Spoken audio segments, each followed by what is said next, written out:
कुछ जगह कुछ फार्मर्स के पास में काविंग भी स्टार्ट हो गई है या होने वाली है। आने वाले समय में मेरे ख्याल 10-15 दिन 20 दिन के बाद में काविंग स्टार्ट हो जाएंगी।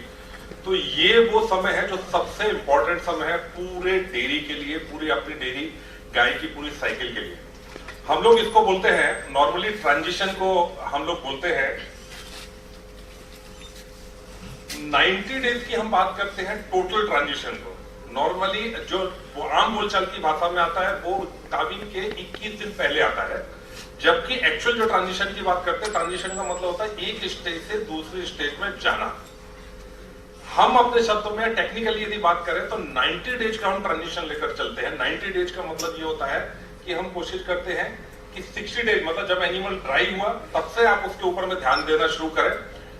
21 दिन जब उसके बचे हुए हैं, 21 दिन मतलब 3 सप्ताह, 3 वीक उसके काविंग के बचे हुए हैं, तब बहुत ज्यादा ध्यान दें, मतलब पूरी ताकत अपनी उसके ऊपर लगा दें, जिसको हम अपना बोलचाल की भाषा में बोलते हैं ट्रांजिशन पीरियड। और उसके बाद काविंग के 1 महीने बाद तक उसके ऊपर पूरा प्रॉपर ध्यान दें। 60 दिन तक हम इसको आगे खींच कर चले, 1 महीने को जो फ्रेश का हुआ उसको 60 दिन तक, जिससे कि वो एनिमल हमारा प्रॉपर पीक पकड़ ले 40 दिन के अंदर अंदर, और वो एनिमल आपस से अपनी रिप्रोडक्टिव साइकिल शुरू कर सके। आज हम जो बात करने वाले हैं वो महत्वपूर्ण बात करने वाले हैं वो सिर्फ और सिर्फ ये 21 दिन, क्योंकि 21 दिन का जो पीरियड जिसको हम क्लोजअप पीरियड बोलते हैं, एक्चुअली में टेक्निकली यदि बात करें तो वो क्लोजअप पीरियड है। ट्रांजिशन पीरियड काफी लंबा होता है, बट वो एक क्लोजअप पीरियड है। जिस क्लोजअप पीरियड की हम आज बात करने जा रहे हैं कि वो कितना महत्वपूर्ण है और क्यों महत्वपूर्ण है। इसका महत्वपूर्ण होने के पीछे सबसे बड़ा रीजन क्या है कि ये वो समय होता है जब एनिमल के अंदर में हार्मोनल, मेटाबॉलिक, इम्यूनोलॉजिक और फिजियोलॉजिकल चेंज, सारे चेंज डेवलप होते हैं, सारी चीजें डेवलप होती है। इसी समय एनिमल को तैयार होना रहता है काविंग के लिए, इसी समय एनिमल को तैयार होना रहता है उसके ऑर्डर को आगे मिल्क प्रोडक्शन के लिए, इसी समय उस एनिमल को तैयार होना रहता है आगे डिजीज रेजिस्टेंट के लिए। ये सारी चीजों के लिए तैयार होने के लिए एनिमल को जो अंदर बॉडी में चेंजेज आते हैं, चाहे वो हार्मोनल चेंजेस हो, चाहे वो फिजियोलॉजिकल चेंजेस हो, वो सारे चेंजेस उसी आखिरी के समय में आते हैं, जिसलिए हमको इस समय पर सबसे ज्यादा ध्यान देने की जरूरत है। अच्छा, ये एक ऐसा समय होता है जब एनिमल थोड़ा सा भी स्ट्रेस झेला तो उस समय उसको कोई ना कोई बीमारी पकड़ लेगी। एक तो हमारे साथ अभी पूरे पंजाब के पूरे लगभग देश की 14 स्टेट्स के अंदर में ये बीमारी आई थी, लंपी स्किन डिजीज, जिसके कारण वैसे ही पूरी इंडस्ट्री काफी हलाकान है। और पंजाब में मैंने जहां जहां गया हूं, जहां जहां देखा है, मैं रेगुलरली आता रहता हूं, देखता रहता हूं, तो पंजाब में स्थिति बहुत बेकार थी, बहुत भयानक स्थिति थी। हालांकि हमसे ज्यादा बुरे हालत राजस्थान के थे। राजस्थान में स्थिति ये, अभी मैं कल परसों एक फोटो देख रहा था, किसी ने वो फोटो मेरे को शेयर की थी। आप विश्वास नहीं मानेंगे, बीकानेर के पास की फोटो थी। रोड के दोनों तरफ गायों की बॉडी जो कैडेवर्स है, जो लाशें जो है वो गायों की ऐसे बिछी हुई हैं, लोगों ने ला ला करके वहां फेंकी हुई है। हजारों लाखों की संख्या में एनिमल वहां पड़े हुए हैं। तो बैकयार्ड में जो मॉर्टिलिटी हुई है, गवर्नमेंट के आंकड़े बहुत कम है, बहुत थोड़े से हैं। गवर्नमेंट के आंकड़े तो मेरे ख्याल से पंजाब गवर्नमेंट के जो आंकड़े जो पंजाब के हैं वो 4 या 4,500 कुछ एनिमल की डेथ उन्होंने रिपोर्ट की है, जबकि मुझे लगता है कि लाख से ऊपर तो डेथ हुई ही होगी, क्योंकि बैकयार्ड में जो डेथ हुई है वो तो रिपोर्टेड ही नहीं है। हम तो सिर्फ जो अच्छे फार्मर्स हैं, जो अपने फार्मर्स हैं, केवल उन्हीं के यहाँ की प्रॉब्लम जानते हैं। तो इतना सारा स्ट्रेस ऑलरेडी एनिमल झेला हुआ है। तो इस समय में, इस साल में एनिमल ऑलरेडी बहुत स्ट्रेस में है। तो इस समय हमको ये 21 दिन पर ध्यान देने की सबसे ज्यादा जरूरत है। पर्टिकुलरली हम बात करें न्यूट्रिएंट्स वाइज भी बात करें तब भी, या उसकी इम्यूनिटी की बात करें तब भी, बहुत इंपॉर्टेंट पार्ट हो जाता है कि हम उसके ऊपर ध्यान दें। मेटाबॉलिक चेंजेस क्या क्या आते हैं? मेन सबसे इंपॉर्टेंट चेंजेस जो आते हैं वो आते हैं एनिमल की ग्लूकोज की डिमांड बढ़ जाती है। क्यों डिमांड बढ़ जाती है ग्लूकोज की? क्योंकि ग्लूकोज से ही हमको एनर्जी मिलने वाली है। यदि हम कुछ सोचे कि एनिमल को एनर्जी कैसे मिलती है, तो थोड़ा सा हम यदि अंदर जाए, उसकी मेटाबॉलिज्म की बात करें, तो जो भी आप उसको एनर्जी के लिए डाइट खिलाते हैं, मेनली उसकी एनर्जी की डाइट खिलाते हैं आप, जैसे कार्बोहाइड्रेट है, स्टार्च आप खिलाते हैं, तो स्टार्च जो है वो एक पॉलीसैकेराइड्स होता है, वो कन्वर्ट होता है डाइसैकेराइड्स, उसके बाद मोनोसैकेराइड्स मतलब ग्लूकोज। वो ग्लूकोज हमारी बॉडी के अंदर जाता है, लीवर में जाता है, ग्लाइकोजेनेसिस होती है, ग्लाइकोजेनेसिस से वो एटीपी प्रोड्यूस करता है। एटीपी हम बोलते हैं एनर्जी करेंसी ऑफ बॉडी, चाहे ह्यूमन बॉडी हो, चाहे एनिमल बॉडी हो, चाहे प्लांट बॉडी, कोई भी बॉडी हो, उसकी जो करेंसी है, यानी उसमें जो काम मतलब एक्सचेंज के लिए जो चीज लगती है, दैट इज कॉल्ड एटीपी। वो एटीपी प्रोड्यूस होती है हमारे ग्लूकोज से। तो उस समय जब एनिमल को लास्ट 21 डेज में जब ऑर्डर बनाना है, बड़ा ऑर्डर बनाना है, उसको तैयार होना है, ज्यादा से ज्यादा मैक्सिमम ब्लड फ्लो ऑर्डर की तरफ बढ़ना है, और फीटस का भी डेवलपमेंट उसी समय फाइनल होना है। फीटस बड़ा हो गया, सब कुछ हो गया है, अब फीटस का क्या हो रहा है, फीटस का भी ट्रांजिशन शुरू हुआ। फीटस का ट्रांजिशन कैसे शुरू हुआ, अभी तक फीटस जो मदर से ले रहा था, जो मदर की बॉडी से ले रहा था प्लेसेंटा के थ्रू, अब धीरे धीरे प्लेसेंटा का डिसोसिएशन स्टार्ट होता है। डिसोसिएशन मतलब प्लेसेंटा मदर से अलग होना शुरू होता है धीरे धीरे, फिजियोलॉजिकली, फिजिकली नहीं, फिजियोलॉजिकली वो एक्सट्रैक्ट होना शुरू होता है। मतलब अब वो अपना खुद का सारा कुछ, अपनी मेटाबॉलिज्म, अपनी एक्सक्रीशन, अपनी सारी क्रियाएं वो धीरे धीरे धीरे धीरे तैयार करने लगता है। क्यों? क्योंकि आने वाले 3 सप्ताह के बाद में उसको दुनिया में आना है, बाहर आना है, तो वो उसके लिए प्रिपेयर होता है। उस समय सबसे ज्यादा एनर्जी की रिक्वायरमेंट होती है, यानी कि ग्लूकोज की रिक्वायरमेंट होती है। दूसरा, इसी समय सबसे ज्यादा हार्मोनल चेंजेस होते हैं। हार्मोनल चेंजेस क्या होता है, यदि हम बात करें कि जैसे पार्चुरेशन के लिए, ताबिंग के लिए जब एनिमल तैयार हो रहा है, तो प्रोजेस्टेरोन का लेवल धीरे धीरे नीचे जाना शुरू होगा। प्रोजेस्टेरोन क्या था, प्रेगनेंसी हार्मोन था, जो प्रेगनेंसी को मेंटेन करके रख रहा था। वो ड्रॉप थ्रू होना शुरू होगा। इधर पीजीएफ अल्फा, प्रोस्टाग्लैंडिन अल्फा, उसका लेवल बढ़ना शुरू होगा। प्रोस्टाग्लैंडिन अल्फा का लेवल बढ़ेगा, साथ ही साथ एस्ट्रोजन का लेवल भी बढ़ना शुरू हो जाएगा। नए साइक्लिक ओवेरी के अंदर में यदि हम चेंजेस देखें तो नए फॉलिकुलर डेवलपमेंट, नए फॉलिकुलर ग्रोथ, नई साइकिल, फॉलिकुलर साइकिल स्टार्ट हो जाएगी। ये सारे चेंजेस के साथ साथ पीटीएच अपना काम करना शुरू कर देगा, पैराथार्मोन हार्मोन, थायराइड अपना काम शुरू कर देगा। तो ये सारे हार्मोन, जो कॉर्टिसोल अपना काम करना शुरू कर देगा, ये सारे हार्मोनल चेंजेस होते हैं, वो सिर्फ और सिर्फ उसी 21 दिन में होते हैं। अच्छा, होता क्या है इस समय में एनिमल का फीड इंटेक थोड़ा सा कम हो जाता है, जबकि उसको न्यूट्रिएंट इंटेक ज्यादा चाहिए, लेकिन फीड इंटेक उसका कम हो जाता है। अच्छा, इसके चलते क्या होता है कि एनिमल नेगेटिव एनर्जी, हम नॉर्मली बात करते हैं, आपने सबको कहते सुना होगा एनिमल नेगेटिव एनर्जी में चला गया, नेगेटिव एनर्जी। हम नेगेटिव प्रोटीन बैलेंस की बात नहीं करते, क्योंकि ये भी बहुत इंपॉर्टेंट पार्ट है। एनिमल सिर्फ नेगेटिव एनर्जी में नहीं जाता है, एनिमल नेगेटिव प्रोटीन बैलेंस में भी चला जाता है। समझ, हाइपोकैल्सीमिया की बात करते हैं हम। हाइपोकैल्सीमिया एक बहुत बड़ा, अभी आगे हम इसमें बात करेंगे, ये बहुत बड़ा रोल प्ले करता है हाइपोकैल्सीमिया फर्दर लैक्टेशन के लिए और फर्दर मेटाबॉलिक डिसऑर्डर्स के लिए, डिजीज के लिए। और चूंकि इसी समय इन सारी चीजों की डिमांड बड़ी होती है और एनिमल का जो सिस्टम है, उसका ब्रेन का जो सिस्टम है, वो पूरा फोकस रहता है एनिमल को नई काबिंग के लिए तैयार करने के लिए, उसको बच्चा जनने के लिए। तो इस समय क्या होता है, चूंकि एनिमल स्ट्रेस कंडीशन में आएगा, जब सारे फोकस एक ही तरफ हो जाएंगे, बाकी फोकस चले जाएंगे, तो मैंने जैसे भी बताया कॉर्टिसोल लेवल बढ़ना शुरू होगा। कॉर्टिसोल लेवल बढ़ना शुरू होगा तो क्या होगा, एनिमल स्ट्रेस में आएगा, और एनिमल स्ट्रेस में आएगा और साथ ही साथ बाहर का भी स्ट्रेस है। बाहर का स्ट्रेस, जैसे अभी जो डिजीज का स्ट्रेस किया, प्लस एनवायरमेंटल स्ट्रेस, मौसम का जो स्ट्रेस है, THI थर्मल हीट इंडेक्स का जो स्ट्रेस है, ये सारा स्ट्रेस मिलाकर के एनिमल को इम्यून सप्रेशन और कर देगा, मतलब एनिमल की इम्यूनिटी को और डाउन करने का काम करेगा। हमको इन सब चीजों से बचना है। अच्छा, प्रॉब्लम्स क्या आती है यदि हम प्रॉपरली यदि बात करें कि हमारे पास में यदि हम बात करें कि जितना ये अभी हमने बात करी कि ये क्या होता है, इससे क्या क्या प्रॉब्लम्स आ सकती हैं, आपको सबको पता है। हम सिर्फ एक उसके ऊपर में ओवरव्यू करना चाह रहे हैं। डेफिनेटली यदि ट्रांजिशन अच्छा नहीं होगा तो क्या होगा, प्रोडक्शन कम हो गई होगा। डिजीज क्या क्या आएंगे, निमोनिया को मैंने यहाँ पर सबसे ऊपर हाईलाइट करके इसलिए रखा हुआ है क्योंकि अभी अभी हम लंपी स्किन डिजीज से निकले हैं।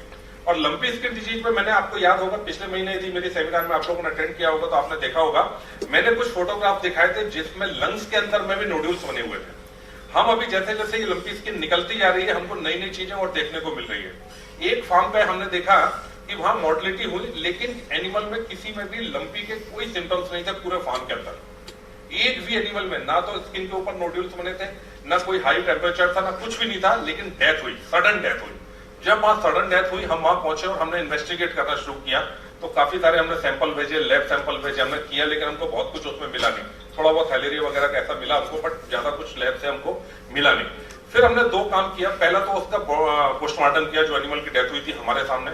जब हमने पोस्टमार्टम किया तो उसके लंग्स में नोड्यूल मिले और कहीं कुछ नहीं था, केवल उसके फेफड़ों के ऊपर में छोटे छोटे नोड्यूल्स बने हुए थे, बाकी पूरी बॉडी में कुछ भी नहीं था। तो वो जो नोड्यूल्स बने थे वहां से हमको लगा कि हाँ ये लंपी स्किन हो सकती है। फिर हमने उसके सैंपल लेकर के उसको एक लैब में भेजा, हाई सिक्योरिटी लैब भोपाल, आपको सबको पता होगा, वायरस आइसोलेशन के लिए। जब वायरस आइसोलेशन पर बात हुई तब हमको पता चला कि ये एग्जैक्टली लंपी स्किन ही है।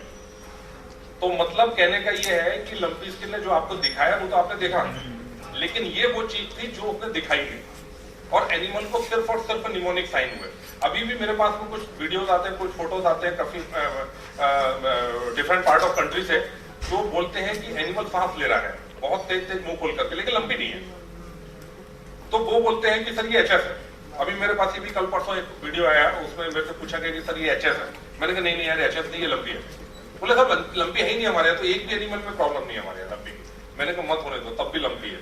आप तो लंपी के लिए प्रेफर करो और लंपी के हिसाब से तैयारी करो। आज मेरे ख्याल से परसों आया था, आज दूसरा दिन है। अभी 5-10 मिनट पहले ही मैं उनका मैसेज खोल करके देख रहा था, तो 2 एनिमल के फोटो और उन्होंने भेजे हैं जिनके बॉडी के ऊपर में नोडल्स स्टार्ट हो गए।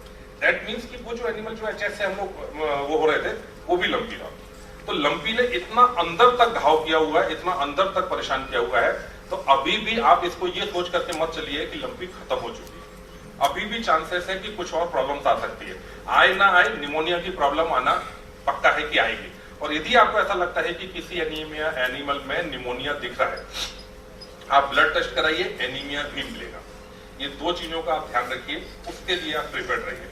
दूसरा, ट्रांजिशन इश्यूज में क्या होता है, मेट्राइटिस, ये बहुत कॉमन है। अभी मेट्राइटिस में क्या है, जो दिखती है वो तो ठीक है, लेकिन जो सब क्लिनिकल एंडोमेट्राइटिस की हम बात करते हैं, जो एनिमल ने जेर बढ़िया गिराया, सब कुछ ओके था, एनिमल दूध पे चल रहा है, सब अच्छा है, लेकिन जब एनिमल हीट में आता है तो व्हाइट कलर का एक पूरा तार गिराता है, वो मेट्राइटिस है, जिसको हम बोलते हैं सब क्लिनिकल एंडोमेट्राइटिस। वो केवल तब दिखती है जब एनिमल हीट में आता है, जब पूरा म्यूकस बाहर निकलता है तो वो म्यूकस के साथ दिखती है। ऐसे समय में हमको पर्टिकुलरली उस एनिमल का स्वैब लेकर के उसका कल्चर कराना चाहिए, बहुत हेल्पफुल होता है। मैस्टाइटिस सबसे बड़ी समस्या फ्रेश काऊ की, लेमनेस। अब इस और एक डिस्प्लेस्ड एवोमेसम, देखिए डिस्प्लेस्ड एवोमेसम में ये भी बड़ा कॉमन है एचएफ के साथ में, खास करके वो एचएफ जो 6.5 किलो बॉडी वेट से ऊपर की है और जिनका मिल्क प्रोडक्शन 40 लीटर से ऊपर का है, वो 23 से 24 केजी एटलीस्ट ट्राइमेटर इनटेक करती हैं। इन टाइप के एनिमल में कंफर्म आप मान के चलो कि डिस्प्लेस्ड एवोमेसम की लेफ्ट एवोमेसल डिस्प्लेसमेंट, जिसको अपन हेरिडिटी बोलते हैं, उसकी प्रॉब्लम होती ही होती है, लेकिन वो दिखती नहीं है हमको कॉमनली, और उसका करेक्शन केवल सर्जिकल है और कोई तरीका नहीं उसका। ये होती है आपकी यदि एनिमल का फाइबर डाइट बैलेंस नहीं है और एनर्जी डाइट बैलेंस नहीं है तो। कीटोसिस, आप सबको पता है कीटोसिस के प्रॉब्लम आते हैं। पुअर फर्टिलिटी, डेफिनेटली ट्रांजिशन का मैनेजमेंट अच्छा नहीं है तो फर्टिलिटी के इश्यूज आएंगे।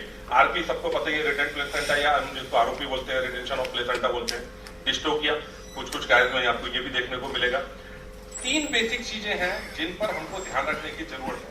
वो 3 चीजें हैं। हमारा सबसे पहला डिक्रीज बीएमआई, और क्योंकि देखिए डायमीटर इंडेक्स डेफिनेटली काविंग के पास में कम हो जाता है। दूसरा, इनसफिशिएंट विटामिन, ट्रेस मिनरल्स और एंटीऑक्सीडेंट, ये इंपॉर्टेंट पॉइंट है। ये वहां पर इंपॉर्टेंट पॉइंट है जब हम फीड मिलर से फीड बनवा रहे हैं और उसी में हम पूरा अपना प्रीमिक्स डलवा रहे हैं। चूंकि यहाँ पर ड्राइमेटर इंटेक ऑलरेडी कम हो गया है, एनिमल फीड कम खा रहा है और हमने कैलकुलेशन किया हुआ है उसको 7 केजी 8 केजी पर, और यहाँ पर एनिमल खा ही 4 केजी रहा है, तो आपके जो प्रीमिक्सेस हैं, आपका जो मिनरल्स विटामिन जाना चाहिए वो प्रॉपर डोज में एनिमल को नहीं मिलने वाला है। तो इसीलिए हम वहां पर कहते हैं कि आप कोशिश करो कि ट्रांजिशन काउ को प्रीमिक्स जो है वो आप क्रॉप ड्रेसिंग ही करो बजाय फीड में मिलाने के। तीसरा जो इंपॉर्टेंट पॉइंट है वो है हाई डिकेट और लो मैग्नीशियम डाइट। देखिए सर, मिल्क फीवर तो आप लोगों ने सबने देखा भी होगा, सुना भी होगा, पढ़ा भी होगा, सारी चीजें होंगी, लेकिन हाइपोमैग्नीशियमिया जो है मुझे लगता है कि थोड़ा सा कम पॉपुलर टर्म है, जबकि हाइपोमैग्नीशियम टेटेनी या पोस्ट पार्थोजेनिक टेटेनी जिसको हम बोलते हैं, वो भी बड़ी कॉमन है और बहुत आसानी से हमारे एनिमल में मिलती है। तो मैं यहाँ पर एक इंपॉर्टेंट बात आप सब लोगों को बता दूं, इसका बिल्कुल बहुत बारीकी से ध्यान रखिएगा, और आपने शायद नोटिस की होगी इस चीज को कि यदि पोस्ट काविंग एनिमल बैठ जाता है, आपको लगता है इसको मिल्क फीवर है, हम उसको कैल्बरोल देते हैं, माइफेक्स देते हैं, कैल्शियम बोरोग्लूकोनेट देते हैं, अच्छी चीज है, लेकिन हम साथ ही साथ उसको क्या करते हैं, साथ ही साथ हम उसको रिंटोज या आरएल या इंटरलाइट चलाना शुरू कर देते हैं। मेरी आप सभी लोगों से विनती है, कभी भी जब आपको मिल्क फीवर के केसेस या डाउनर्स के केसेस मिले, जरूरी नहीं है कि वो हाइपोकैल्सीमिया के केसेस हों। यदि हाइपोकैल्सीमिया के केसेस है दैट ओके, लेकिन यदि वो हाइपोमैग्नीशियमिया है जो which can not be differentiated, जो आप डिफरेंशिएट नहीं कर पा रहे हो सिम्टम्स देख करके, वहां पर आप किसी भी प्रकार से आरएल, इंटरलाइट या रिंटोज ना दें। मतलब जो एनिमल डाउनर्स में गया हुआ है उस डाउनर्स एनिमल को कभी भी ये 3 चीजें आईवी ना दें। आप उसको उस समय एनर्जी के लिए आपको देना है, आपका कैल्शियम बोरोग्लूकोनेट या माइफेक्स जो रहता है उसमें कैल्शियम, फास्फोरस, मैग्नीशियम तीनों चीज रहती है, साथ ही साथ 20% डेक्सट्रोज भी रहता है जो ऑटोमेटिकली उस एनर्जी को कवर करता है। उसके अलावा आपको यदि एनर्जी देना है तो आप 25% डेक्सट्रोज आईवी के रूप में दें। होता क्या है, जब आप इंटरलाइट, रिंटोज या इस टाइप के कुछ इलेक्ट्रोलाइट्स उस एनिमल को देते हैं तो इलेक्ट्रोलाइट्स के जो इलेक्ट्रोलाइट्स हैं वो इलेक्ट्रोलाइट मैग्नीशियम के साथ में बाइंड हो जाते हैं और मैग्नीशियम की डिफिशिएंसी और क्रिएट कर देते हैं, जो मैग्नीशियम आपको ब्लड में मिलना चाहिए था वो ब्लड में नहीं मिलेगा। ऑलरेडी डिप्लीशन, ऑलरेडी एनिमल हाइपोमैग्नीशियमिया में बैठा हुआ है और उसके कारण एनिमल फिर खड़ा नहीं होता है। तो ये ध्यान रखें, इंपॉर्टेंट चीज है, वो आप थोड़ा सा ध्यान रखें। नेगेटिव एनर्जी की यदि हम बात करें, मैंने 3 पाथवे बताए जो 3 मेजर चीज है, negative energy balance, hypo suppression और हाइपोकैल्सीमिया। नेगेटिव एनर्जी बैलेंस की हम जहां तक बात करें, देखिए अभी आपने बात करी कि नेगेटिव एनर्जी चाहिए क्यों। अब उतनी एनर्जी चाहिए, वो एनर्जी यदि नहीं मिलेगी because of dry matter intake low है, इसलिए नहीं मिलेगी। दूसरी चीज फिजियोलॉजिकल चेंजेस है एनिमल के अंदर में भी, एनिमल फीटस के अंदर में भी है और एनिमल के अंदर में भी फिजियोलॉजिकल चेंजेस है। इन दोनों के चक्कर में क्या होगा कि एनर्जी का यूटिलाइजेशन नहीं होगा। इस समय में यदि आप उसको फैट के थ्रू एनर्जी दे रहे हैं या किसी और ऐसे सोर्स के थ्रू एनर्जी दे रहे हैं जो रेडियल एनर्जी नहीं है, उसको बॉडी के अंदर कन्वर्ट होना है। जैसे मैंने आपको पहले बताया कि कोई भी हम जब कार्बोहाइड्रेट देते हैं या कोई भी फैट देते हैं तो उनसे अल्टीमेट हमको क्या मिलने वाला है, एटीपी मिलने वाला है, जो हमारी एनर्जी करेंसी है। वो एटीपी मिलने के लिए उसको ग्लूकोज बनेगा, ग्लूकोज से फिर वो ग्लूकोज पाथवे में जाएगा, ऑक्सीडेटिव साइकिल में जाएगा और वहां से एटीपी जनरेट होंगे। ये नॉर्मल फिजियोलॉजिकल साइकिल्स रहती है जिसके कारण हमको एनर्जी मिलती है, हमको या एनिमल को या किसी भी लाइव स्टॉक को एनर्जी मिलती है। यदि उस समय पे हम कुछ ऐसे आइटम देंगे जो एनर्जी डिलेड प्रोड्यूस करते हैं, जैसे फैट से एनर्जी डिलेड प्रोड्यूस होती है, तो वहां पर भी एनिमल हमारा जो है नेगेटिव एनर्जी बैलेंस में चला जाएगा। ऐसे समय में हमको चाहिए उसको radial source of carbohydrate, easily digestible source of carbohydrate, अच्छी एनर्जी चाहिए हमको। साथ ही साथ प्रोटीन की यदि बात करें तो यहां पर प्रोटीन भी हमको अच्छा चाहिए, इजीली डाइजेस्टेबल प्रोटीन चाहिए। तो ये 2 चीजें इंपॉर्टेंट है। अब इसका रिजल्ट क्या होगा, यदि नेगेटिव एनर्जी में चला जाएगा एनिमल, तो डेफिनेटली कीटोसिस होगा। फैटी लीवर क्यों होगा, क्योंकि एनिमल को जो या तो बॉडी टिश्यू जो फैट जो बॉडी में डिपॉजिट हुआ उससे या आउटर सोर्स ऑफ फैट उसको कन्वर्ट करके ग्लूकोज में कन्वर्ट करके और फिर उससे एनर्जी करनी पड़ रही है। इसमें पूरी साइकिल जो है वो लीवर के अंदर हो रही है, मतलब लीवर को मेहनत ज्यादा करनी पड़ रही है। इसके कारण लीवर के ऊपर स्ट्रेस आएगा और लीवर जो है वो फैटी लीवर सिंड्रोम में डेवलप हो जाएगा। पुअर प्रोडक्शन होगा, रिटेंट प्लेसेंटा यानी आरओपी या आरपी के केसेस बढ़ेंगे, मेट्राइटिस मेस्टाइटिस होगी और इन्फेक्शियस डिजीज जो बाकी अदर इन्फेक्शियस डिजीज है वो बढ़ जाएंगे, जिसके कारण एनिमल में कलिंग परसेंटेज या डेथ परसेंटेज बढ़ जाएगा। सेकेंड इंपॉर्टेंट पार्ट है दैट इज हाइपोकैल्सीमिया। हाइपोकैल्सीमिया जैसा कि हमने आपसे बात करी कि हाइपोकैल्सीमिया कैल्शियम की कमी के कारण होता है। अब इसमें 2 मत है, 2 स्कूल ऑफ थॉट हम बोलते हैं कि कुछ लोग ऐसा बोलते हैं कि काविंग के पहले उसको कैल्शियम लेवल ज्यादा दो, मतलब कैल्शियम बढ़ा के दो उसको, साथ ही साथ कुछ ऐसे आइटम दो जो कैल्शियम के एब्जॉर्प्शन को बढ़ाए, जिससे कि कैल्शियम जाकर के जमा हो जाए। कुछ लोग बोलते हैं उसको उस समय पे कैल्शियम 0 दो, बिल्कुल कैल्शियम ना दो। अब जो कैल्शियम ना दो बोलते हैं वो वर्क करते हैं पीटीएच के ऊपर, यानी कि पैराथार्मोन हार्मोन के ऊपर। पैराथार्मोन हार्मोन जो होता है उसकी पिट्यूटरी से वो हार्मोन निकलता है और उसकी प्रोसेस क्या होती है, ये वो हार्मोन है जब वो देखता है कि कैल्शियम नहीं है तो नेगेटिव फीडबैक जाता है, मतलब नहीं है तो ज्यादा शुरू करना है, तो वो पैराथार्मोन हार्मोन पूरे सिस्टम को इस तरीके से रेगुलाइज करना शुरू करता है कि जिससे कि बॉडी के अंदर का जो कैल्शियम है वो आना ब्लड के अंदर बंद हो जाए, वो रिजर्व वहीं स्टोर हो जाए, जिससे कि काविंग के बाद में जो बॉडी के अंदर जो स्टोर्ड है वो सारा निकल करके उसको एनिमल को दे दे, एनिमल के ब्लड को दे दे टू स्टॉप हाइपोकैल्सीमिया। दूसरा जो थॉट्स है जो ज्यादा प्रचलित है और ज्यादा साइंटिफिकली प्रूवन है, वो थॉट्स ये है कि आप इस समय में जैसे हम बैंक में थोड़ा पैसा जमा करके रखते हैं, उसी तरीके से आप इस ट्रांजिशन फेज में अपने एनिमल पशुओं को जो कैल्शियम खिला रहे हो वो कैल्शियम उसकी बॉडी में एज ए कैल्शियम रिजर्व जमा करके रखो। अब जमा करके रखने का एक प्रोसेस है, जैसे हम बैंक में जाते हैं, बैंक में जाकर के पर्ची भरते हैं, पैसा जमा करते हैं या ऑनलाइन ट्रांजेक्शन करके कहीं पैसा जमा करते हैं, वही एक प्रोसेस है कि वो ब्लड में जो कैल्शियम वो कैल्शियम जमा कैसे हो, जमा कहाँ होना है, जमा होना उसको बोन्स के ऊपर में, लार्ज बोन्स में जमा होना है। वो जमा कैसे हो, तो उसका एक प्रोसेस है। उस प्रोसेस को जमा करने के लिए हम बात करते हैं डाइटरी कैटायन और एनायन डिफरेंस की, यानी डीकैट बैलेंस की बात करते हैं। डीकैट बैलेंस का कंसेप्ट क्या है, क्यों डीकैट बैलेंस की हम बात करते हैं, बार बार बात करते हैं, हर आदमी बात करता है डीकैट। सिंपल कंसेप्ट है, बहुत छोटा, बहुत ही सिंपल कंसेप्ट है। हम इस समय क्या चाह रहे हैं, जो मैंने अभी आपको बताया है कि हम बैंक में पैसा जमा करना चाह रहे हैं और बैंक में पैसा जमा करने के लिए हमको पर्ची भरने की जरूरत है। अब पर्ची भरने के लिए हमको क्या करना पड़ेगा, बैंक में जाना पड़ेगा और बैंक से वो पर्ची लेनी पड़ेगी और पेन उठाना पड़ेगा। मतलब ये माध्यम है, ये सोर्सेज है जिस सोर्स के माध्यम से हम बैंक में अपना पैसा जमा कर सकते हैं। ये वो पैसा जब हमको जरूरत होगी हमारे आड़े वक्त पर काम आएगा।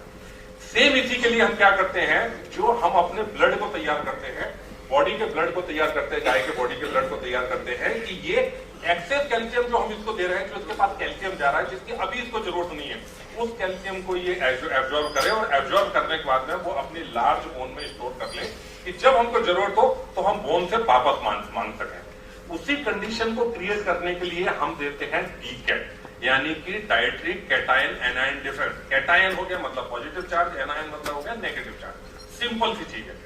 कहां से किससे नेगेटिव मिलेगा और किससे एनायनिक फॉल्ट की बात करें हम, क्योंकि अब यहां पर हमको करना क्या, ट्रांजिशन में हमको नेगेटिव करना है और ट्रांजिशन के बाद में उसी चीज को पॉजिटिव। जब हमको पैसा जमा करना है तो हमारा एक प्रोसेस है और पैसा जब निकालना है तो हमारा एक प्रोसेस है। जमा करने के लिए जमा वाला फॉर्म देते हैं, निकालने के लिए विड्रॉल फॉर्म देते हैं, निकासी फॉर्म देते हैं। सेम यहीं पर है, जब जमा करना है तो हमको क्या करना है, ब्लड को थोड़ा सा एसिडिक कर देना, यानी कि फिजियोलॉजिकल एसिडोसिस हमको कर देनी है। रूमेन एसिडोसिस की बात नहीं कर, फिजियोलॉजिकल एसिडोसिस क्रिएट कर देनी है, यानी कि ब्लड को थोड़ा सा एसिडिक साइड में ले जाना है। एसिडिक साइड में ले जाने से क्या होगा कि जो कैल्शियम जो ब्लड के अंदर है वो एब्जॉर्प्शन उसकी बढ़ जाएगी। एब्जॉर्प्शन बढ़ेगी मतलब वो कहां पर चला जाएगा, वो बोन्स के अंदर चला जाएगा। और जैसे ही कालिंग होगी वैसे ही हम इसको थोड़ा सा पॉजिटिव यानी एल्कलोसिस की तरफ कर देंगे, तो जो जमा हुआ कैल्शियम है, जो हमने संभाल के रखा हुआ था, वो कैल्शियम वापस से आकर के हमारे मिल्क के लिए आ जाएगा, जिससे कि हाइपोकैल्सीमिया के चांसेस कम हो जाए। इसको नापते कहते हैं, मिली इक्विवेलेंट में नापते हैं हम उसको, है ना। यदि हम डीकेट को टोटल को यदि कैलकुलेट करें तो मैंने ये नीचे एक फार्मूला दिया हुआ है, हालांकि इसकी बहुत ज्यादा जरूरत आप लोगों को पढ़नी नहीं है। क्यों? क्योंकि इसमें हम यदि सोडियम की बात करेंगे तो हमको सोडियम या पोटेशियम पूरा डाइटरी कहां से आ रहा है करके कैलकुलेट करना पड़ेगा।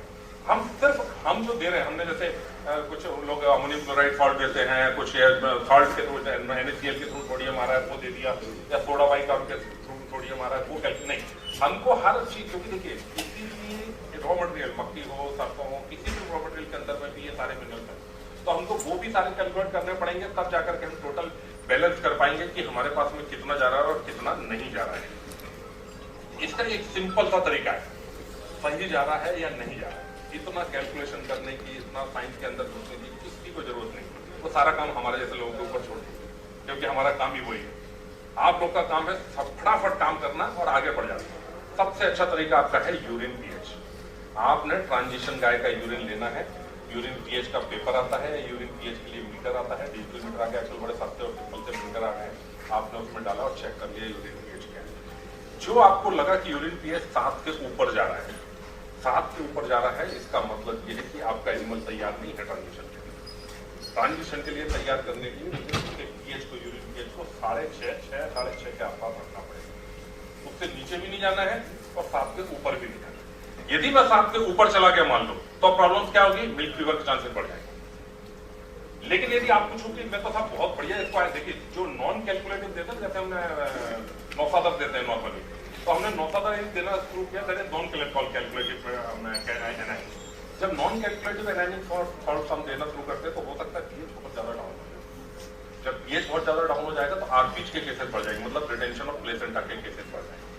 यदि हम पेपर की बात करें तो पेपर पर -5 से लेकर के -12 मिली equivalent per 100 gram of trimetride is required to create a physiological acidosis in the blood. लेकिन वो कैलकुलेशन बड़ा टफ है, इसलिए वो सारे कैलकुलेशन बना जाकर के बेसिक चीजें भी ट्रिक वाली आपको बताएंगे कैसे आप इजीली उसको कर सकते हैं, तो दैट विल बी बेटर। मेरा कहना है कि हम यूरिन पीएच को मेंटेन करें 6.5 के आसपास।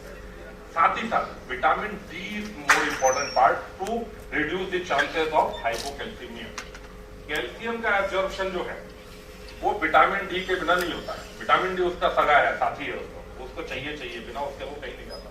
जहां भी जाएगा वो विटामिन डी के साथ जाएगा। आप लोग भी कभी कैल्शियम का टॉनिक या कुछ पीते होंगे, या घर में फीमेल्स को नॉर्मली ज्यादा रिक्वायरमेंट रहती है कैल्शियम की 40-45 साल के बाद, तो हम सभी को जरूरत है, लेना भी चाहिए कैल्शियम, ओरल कैल्शियम लेना चाहिए, लेकिन विटामिन डी जरूर लेना चाहिए। और विटामिन डी आज के समय में तो बहुत लेना चाहिए। क्यों? क्योंकि आज हम 12 से 14 घंटे तो एयर कंडीशन के अंदर बैठे रहते हैं, तो बाहर की धूप लेते नहीं है, ज्यादा कुछ बाहर चलावटी होती नहीं है, इसलिए हमको विटामिन डी जरूर लेना चाहिए साथ ही साथ कैल्शियम का, तभी हमारा कैल्शियम एब्जॉर्प्शन अच्छा बनेगा, भले हम दूध के थ्रू कैल्शियम ले रहे हो या किसी और के। तीसरा जो हमारा पाथवे है, 2 पाथवे हमने बात करी, नेगेटिव एनर्जी की बात करी, दूसरा पाथवे की हमने बात करी हाइपोकैल्शियमिक की, और तीसरा पाथवे हमारा इम्यून सप्रेशन। ये सारे चेंजेस जब हो रहे हैं बॉडी के अंदर में, तो बॉडी का पूरा फोकस इस समय नए काफ को पैदा करने में है और एनिमल के अडर को तैयार करने में है।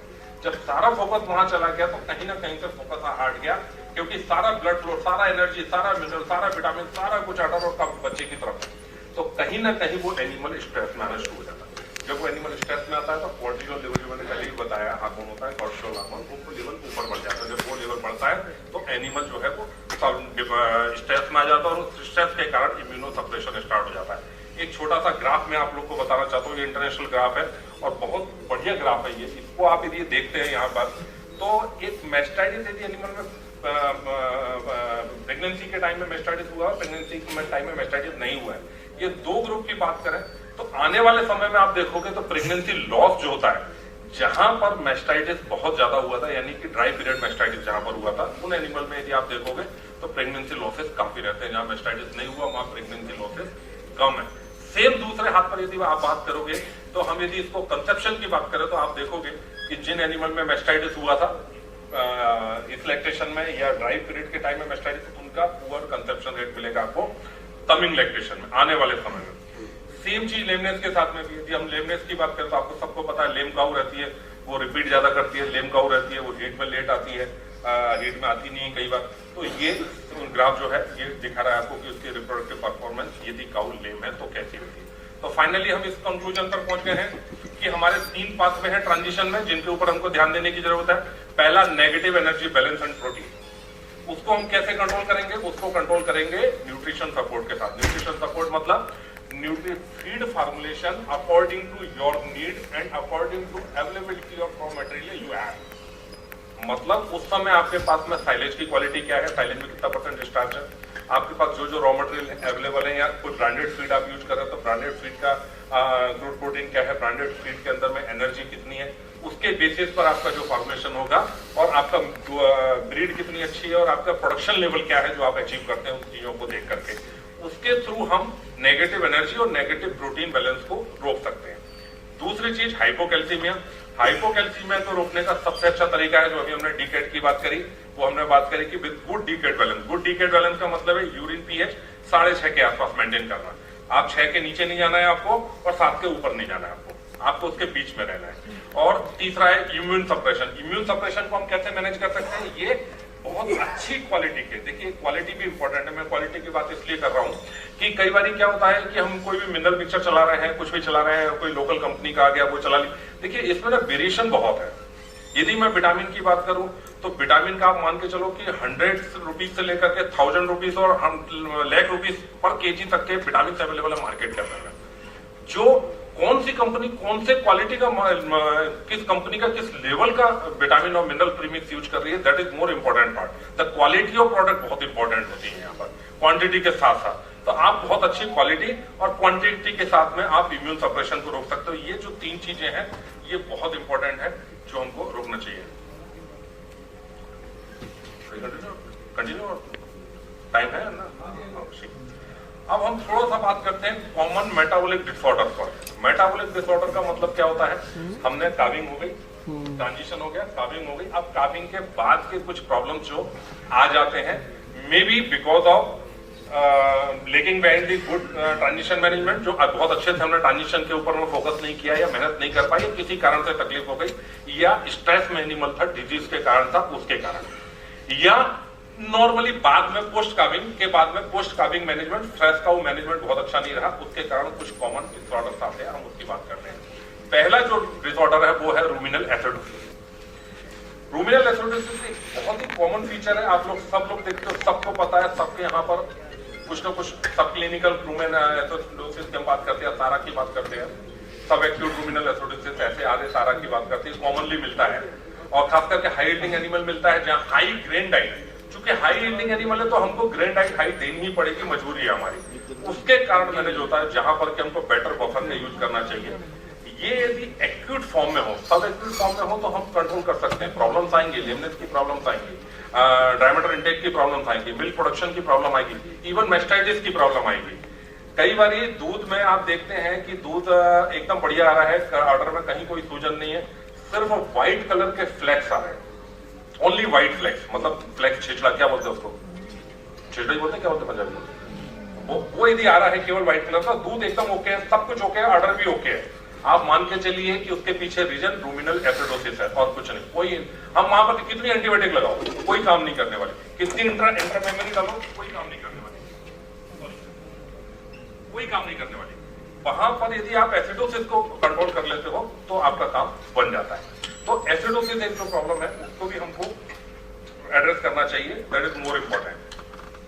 यदि हम क्रोनिक की बात करें तो लंबे समय तक चलता जाएगा, लो फीड इंटेक होता जाएगा, एनिमल फीड खाना थोड़ा सा कम कर देगा। अच्छा, जैसे जैसे एनिमल फीड का इंटेक कम होगा उसका धीरे धीरे तो क्या होगा, उसका जो रूमेन माइक्रोफ्लोरा है वो डिस्टर्ब हो जाएगा। जब रूमेन माइक्रोफ्लोरा डिस्टर्ब हो जाएगा तो उसका फीड इंटेक और कम हो जाएगा। धीरे धीरे अपन लगेगा एनिमल यार दुबला होना शुरू हो गया है, एनिमल खाना पीना बंद कर दिया है, अब क्या करें इस एनिमल का। तो वो बिकॉज ऑफ रूमिनल एसिडोसिस है, दैट इज क्रोनिक रूमिनल एसिडोसिस। ऐसी कंडीशन में करना क्या चाहिए? ऐसी कंडीशन में साइंस बोलती है कि सिर्फ एक ही चीज करना चाहिए, एक किसी अच्छे एनिमल का, अच्छे खाते पीते एनिमल का पेट का थोड़ा सा माल निकाल करके और इस एनिमल के अंदर डाल देना चाहिए।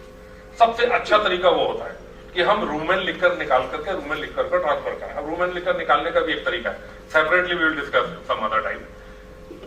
दूसरा क्या होता है कि आपको बैलेंस स्टार्च और फाइबर फ्रैक्शन चाहिए डाइट में, ये सबसे इंपॉर्टेंट है। इसीलिए हम बार बार बोलते हैं कि बैलेंस डाइट या बैलेंस न्यूट्रिशन। हम ये नहीं बोलते कभी भी कि हाई एनर्जी डाइट दो आप, या हाई फाइबर डाइट दो, या हाई प्रोटीन डाइट दो, नहीं, बैलेंस डाइट लेना है।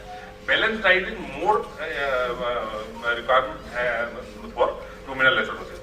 दूसरी जो मेटाबॉलिक डिसऑर्डर है, जो प्रॉब्लम आती है, जो ट्रांजिशन काउ मैनेजमेंट के कारण होती है, जबकि प्रॉपर एनर्जी इंटेक नहीं हो, किसी भी कारण से आपने दिया नहीं है, उसने लिया नहीं है और उसकी बॉडी ने एक्सेप्ट नहीं किया, जो भी रीजन हो, लेकिन उसके कारण कीटोसिस डेवलप हो जाती है।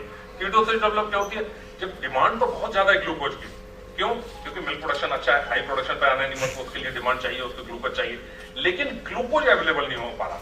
जैसा मैंने आपको थोड़ी देर पहले बताया था, जब वो फैटी काउट्स की हम सिंड्रोम, फैटी लिवर सिंड्रोम की बात कर रहे थे, तो अब ग्लूकोज यदि उसको नहीं मिलेगा, वो कहीं ना कहीं से तो लेगा ग्लूकोज बनाने के लिए, तो क्या करेगा, वो बॉडी फैट को, बॉडी रिजर्व को, बॉडी फैट को ग्लूकोज प्रोडक्शन के लिए यूटिलाइज करना शुरू करेगा। और ये सारी प्रोसेस कहाँ होगी? ये सारी प्रोसेस होगी आपके लीवर के अंदर होगी। तो लीवर जो है फैटी लीवर में कन्वर्ट होगा या कीटोसिस डेवलप होगी। जब हम फैटी एसिड्स के थ्रू ग्लूकोज लेते हैं तो कुछ कीटोन बॉडीज बनती हैं। वो कीटोन बॉडीज जो है वो हमारे जो ब्यूटा हाइड्रोक्सीब्यूटेट बोलते हैं, अपन एसीटेट बोलते हैं, एसिटो एसीटेट, ये तीन मेनली जो कीटोन बॉडीज रहती हैं बनती है ब्लड के अंदर, और ये ब्लड में आ जाती है और यूरिन से निकलने लगती है। इसको हम बोलते हैं कीटोसिस डेवलप होगी, है ना। अब होता तो कीटोसिस को हम पहचानेंगे कैसे? कीटोसिस हो तो कोई पहचानेंगे कैसे? इसका सबसे पहला सिम्टम्स होता है कि एनिमल फीड खाना बंद कर देता है। केवल आपने जो टीएमआर दिया है उस टीएमआर में से चुन चुन करके ड्राई रफेजेज खाता है, पैडी स्ट्रॉ या व्हीट स्ट्रॉ खाना शुरू करता है, और आपका कॉन्सेंट्रेट डाइट को अवॉइड करना शुरू कर देता है। यह सबसे पहला सिम्टम्स होता है। दूसरा सिम्टम्स होता है जब आप उसके नाक के पास में थोड़ा सा सूंघने की कोशिश करेंगे तो आपको एक स्वीट मीठी स्मेल आएगी। वो मीठी स्मेल जो है वो कीटोन बॉडीज की होती है। सेम यूरिन में जब आप यूरिन को स्मेल करेंगे तो आपको एक मीठी स्मेल आएगी जो कीटोन बॉडीज की होती है। उससे आप पता कर सकते हैं कि ये एनिमल हमारा जो कीटोसिस में चला गया। इसके अलावा पेपर आते हैं, कीटोन बॉडीज को चेक करने के लिए पेपर आते हैं जो BHPA को चेक करने के आते हैं। सिंपल जैसे एज पेपर होता है वैसे स्ट्रिप आती है, उससे आप यूरिन में लगा करके आप चेक कर सकते हैं कि कितना इसमें BHPA आ रहा है। इसको अवॉइड करना है तो डेफिनेटली एक तो पहली चीज की फैटनिंग को अवॉइड करना पड़ेगा। मतलब इतना ज्यादा फैटी मत कर दो एनिमल को, 4.5-5 के आसपास ना ले जाओ ड्राई पीरियड में उसका बॉडी कंडीशन इसको, कि एनिमल बाद में खाने में प्रॉब्लम हो। खाने में प्रॉब्लम होगी तो बॉडी फैट का मोबिलाइजेशन बढ़ जाएगा। बॉडी फैट का मोबिलाइजेशन बढ़ेगा तो डेफिनेटली कीटोसिस के चांसेस होंगे। स्टार्वेशन को अवॉइड करो। स्टार्वेशन मतलब फीड ना देना एनिमल को। कई बार ऐसा होता है कि हम लोग किसी कारण से फीड ना दे करके केवल फॉरेज के ऊपर रखते नहीं, उसको एनर्जी और प्रोटीन बहुत इंपॉर्टेंट है, वो देना शुरू करो। यही चीजें हैं जो हम किसी भी तरीके से एनिमल को कीटोसिस से बचा सकते हैं। इसके बाद तीसरी चीज आती है मिल्क फीवर, जो हमने पहले ही बात करी। अब मिल्क फीवर में क्या प्रॉब्लम, मतलब ब्लड का यदि कैल्शियम लेवल डाउन हो जाए तो मिल्क फीवर होता है। यही हम लोग बोलते हैं और ये सच भी है। अब मिल्क कैल्शियम लेवल डाउन क्यों होगा? कैल्शियम लेवल डाउन इसलिए होगा कि रिजर्व में नहीं है, बैंक में पैसा था ही नहीं, जो चेक किए वो सारे चेक बाउंस हो गए। वही स्थिति यहाँ आ गई कि हमने पहले रिजर्व करके रखा नहीं, और जैसे ही काविंग हुई तो हमने पूरा ताकत से दूध लेना शुरू किया उसका, क्योंकि प्रोडक्शन तो बनेगा, एनर्जी अच्छी थी, प्रोडक्शन आना शुरू हुआ। और जैसे ही दूध दिया, दूध के अंदर में जो कैल्शियम था वो सारा कैल्शियम ब्लड से लेकर के दूध ने अपने हाथ से ड्रेन कर दिया। अभी ब्लड में कैल्शियम बना नहीं, बचा नहीं। ब्लड में कैल्शियम नहीं था। कैल्शियम सबसे इंपॉर्टेंट क्या के लिए रहता है? मसल कंस्ट्रक्शन के लिए और न्यूरो ट्रांसमीटर, मतलब नर्व के जो काम करते हैं, जो हमारे ब्रेन से हमारी बॉडी के सारे अंगों में जो कोऑर्डिनेशन करता है, उसके लिए कैल्शियम चैनल करते हैं। कैल्शियम की वहां जरूरत पड़ती है और मसल कॉन्ट्रैक्शन के लिए जरूरत पड़ती है। इसीलिए मिल्क फीवर में आप देखेंगे सबसे प्राइमरी साइंस तो कॉन्ट्रैक्शन के ही आते हैं, जो हम बोलते हैं कैल्शियम टिटेनी जिसको बोलते हैं, वो ऐसे ऐसे एनिमल झटका मारना शुरू करता है शुरू में। उसके बाद में धीरे धीरे एनिमल डाउन हो जाता है और डाउन होने के बाद में सर को एक तरफ झुका लेगा और मुंडी को एकदम ऐसे नीचे रख लेगा। अब मसल कॉन्ट्रैक्शन जीरो हो गया उसके, मसल तो उसके काम करना बंद कर दिए because of hypocalcaemia and milk fever. ऐसी कंडीशन में हमने क्या, एक तो पहला काम करना है इमीडिएटली रिप्लेनिश करना है एनिमल को, ब्लड कैल्शियम को इमीडिएटली रिप्लेनिश करने के लिए माइफैक्ट कैल्शियम बोरोग्लूकोनेट कैल्वरॉल उसको आईवी चढ़ा देना। 1 बोतल 2 बोतल 3 बोतल लग सकती है, कोई चिंता की बात नहीं, 1-1 घंटे के गैप पे आप और बोतल दे। साथ ही साथ ये तो आपने इमीडिएटली ट्रांसमिशन कर दिया कि आपने सीधा ब्लड के अंदर कैल्शियम डाल दिया, ब्लड कैल्शियम लेवल एलिवेट हो गया, एनिमल खड़ा हो गया लेकिन सूख जाएगा। आपने साथ ही साथ क्या करना चाहिए, एक सबक्यूटेनियस लगभग आधा बोतल जरूर देना चाहिए। कभी भी आप आईवी कैल्शियम देते हैं फॉर हाइपोकैल्सीमिया, आधा बोतल सबकट जरूर लगा। जो आपने ब्लड में दिया वो तो इमीडिएट मिल गया, सबकट लगा करके आपने क्या किया, एक डिपो बना के रख दिया कि जब एनिमल को ब्लड को जब जरूरत हो कैल्शियम की तो वो धीरे धीरे धीरे धीरे कैल्शियम वहां से लेता है। तो ये 2 तरीके से आप जो है मिल्क फीवर को रोक सकते हैं। प्रिवेंशन मैंने ऑलरेडी बताई आपको, डीकेड अच्छा बैलेंस करेंगे आप तो मिल्क फीवर के चांसेस वैसे ही कम हो जाएंगे। अब ये सारे डिजीज के डेफिनेटली इकोनॉमिक लॉसेस बहुत ज्यादा है। एक तो डिजीज के लॉसेस हैं, जब बीमारी आएगी खर्चा करना पड़ेगा एनिमल को ठीक करने के लिए, प्रोडक्शन लो रहेगा, कलिंग रेट्स बढ़ जाएंगी, रिप्रोडक्शन कम रहेगा, एनिमल बार बार रिपीट होगा, एनिमल हीट में टाइम पे नहीं आएगा, अर्ली एम्ब्रायडरी डेथ होंगी, अबॉर्शंस होंगे और मिल्क की क्वालिटी कम होगी। मिल्क की क्वालिटी कम होगी मतलब हेड डिप्रेशन, एसएनएफ डिप्रेशन, खास करके एसएनएफ का बहुत ज्यादा डिप्रेशन आने वाला है, उसके कारण प्रॉब्लम क्रिएट होनी है जो आपका इकोनॉमिक लॉस है। गोल क्या होना चाहिए डिजीज के, देखिए ये इंटरनेशनल है, हमारे इंडिया के लिए इस प्रकार के कोई गोल निर्धारित नहीं किए गए, हमने बनाए नहीं है, लेकिन हम कोशिश करेंगे आप लोग की मदद से शायद इस टाइप के कोई गोल हम अपने इंडियन एनिमल के लिए भी बना। मैस्टाइटिस का गोल है 24% का गोल, 24% मतलब एनुअली, 24% एनुअली मतलब ये होता है कि 2% से ज्यादा मैस्टाइटिस पर मंथ नहीं आनी चाहिए। मतलब 100 एनिमल का फार्म है तो 2 मैस्टाइटिस, क्लिनिकल मैस्टाइटिस से ऊपर आपके फार्म पे महीने में नहीं आना चाहिए, ये आपका गोल होना चाहिए। उसके लिए क्या क्या करना है, some other time we will discuss.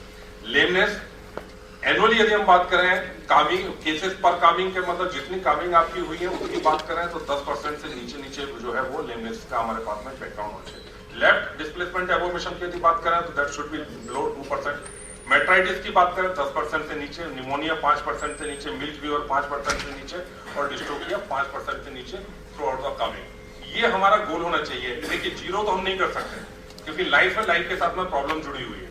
यदि 0 कर देंगे तो फिर सबसे बढ़िया हो जाएगा, तो कोई टेंशन ही खत्म हो जाएगी ना। ह्यूमन में जहां लाइफ जुड़ी हुई है वहां कहीं भी कोई चीज 0 नहीं होती। मिनिमाइज कर सकते हैं to the best of management part. तो ये हमारे गोल हैं, जो हमारे गोल होना चाहिए टू दी बेस्ट। यदि हम इस गोल के अंदर चल रहे हैं तो be our best. Take home message, आज की पूरी जो इतनी हमने कहानी कही उस कहानी के पीछे का जो सार है वो सार यही है कि ट्रांजिशन मैनेजमेंट को इम्प्रूव करें। इम्प्रूव करेंगे तो क्या हो जाएगा कि हमारा प्रोडक्शन बढ़ जाएगा, कलिंग रेट, डेथ रेट कम हो जाएंगी और इंसिडेंसेस ऑफ डिजीज कम हो जाएंगे। ट्रांजिशन काउ की फीडिंग जो है वो सिग्निफिकेंट पोटेंशियल इकोनॉमिक इंपोर्टेंस है उसका, क्योंकि उसके कारण हमारा खर्चा बहुत होने वाला है।